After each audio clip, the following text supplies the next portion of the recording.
গোসলও করেছি এবং দেখতে পাচ্ছেন যে অনেক মানুষ এখানে মাছ ধরছে। তো আমি আসলে জানতাম না যে পুকুরটা এত রহস্যময়। কারণ এইখানের এক স্থানীয় ভাইয়ের সাথে কথা বলে জানতে পারলাম যে এই পুকুরটা নাকি অনেক রহস্যময়। অনেক যারা বহিরাগত যারা আসে, তো তারা অনেকেই গোসল করতে গিয়ে এই পুকুরে নিখোঁজ হয়ে গেছে। অনেকের আর কোনো হদিস পাওয়া যায়নি, অনেকে মারা গেছে। তো আমি এর আগে এই পুকুরে বেশ কয়েকবার আমি এখানে গোসল করেছি এবং এই জায়গাতে আমি আসলে তো জানতাম না যে এই পুকুরটা এত রহস্যময়। তো আমি দর্শকদের অনুরোধে একটা মানে দর্শকদের উদ্দেশ্যে একটাই কথা বলবো, সেটা হচ্ছে এই পুকুরে আপনারা এখানে যদি কেউ ঘুরতে আসেন, তো আপনারা দয়া করে এই পুকুরে কেউ গোসল করবেন না। কারণ এই পুকুরটা এত পরিমাণে রহস্যময় যে এখানে মানুষ গোসল করলে আর এখান থেকে ফেরত আসে না। পুকুরটা দেখুন, এত বড় বিশাল একটা পুকুর।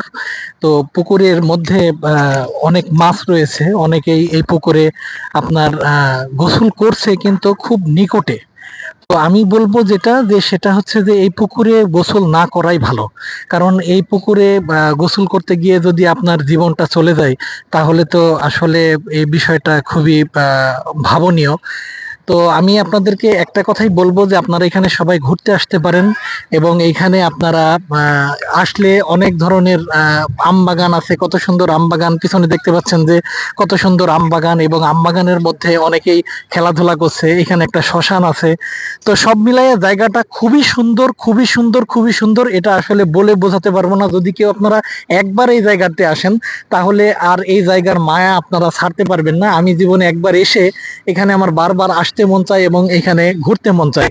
তো আপনাদের উদ্দেশ্যে একটাই কথা বলবো বারবার, সেটা হচ্ছে যদি আপনারা কখনো এখানে কেউ আসেন, এখানে এসে ঘুরবেন, এইখানকার সৌন্দর্যটা উপভোগ করবেন, কিন্তু দয়া করে কেউ এই পুকুরে গোসল করবেন না। পুকুরটা খুব রহস্যজনক। তো আজকের ভিডিওটা এই পর্যন্তই। আমি সাইদ বিশ্বাস এখনকার মতো বিদায় নিচ্ছি। আবারও দেখা হয়ে যাবে নতুন কোনো ভিডিওতে, নতুন কোনো জায়গায়। সেই পর্যন্ত সবাই ভালো থাকবেন, সুস্থ থাকবেন। সবাইকে ধন্যবাদ। আল্লাহ হাফেজ।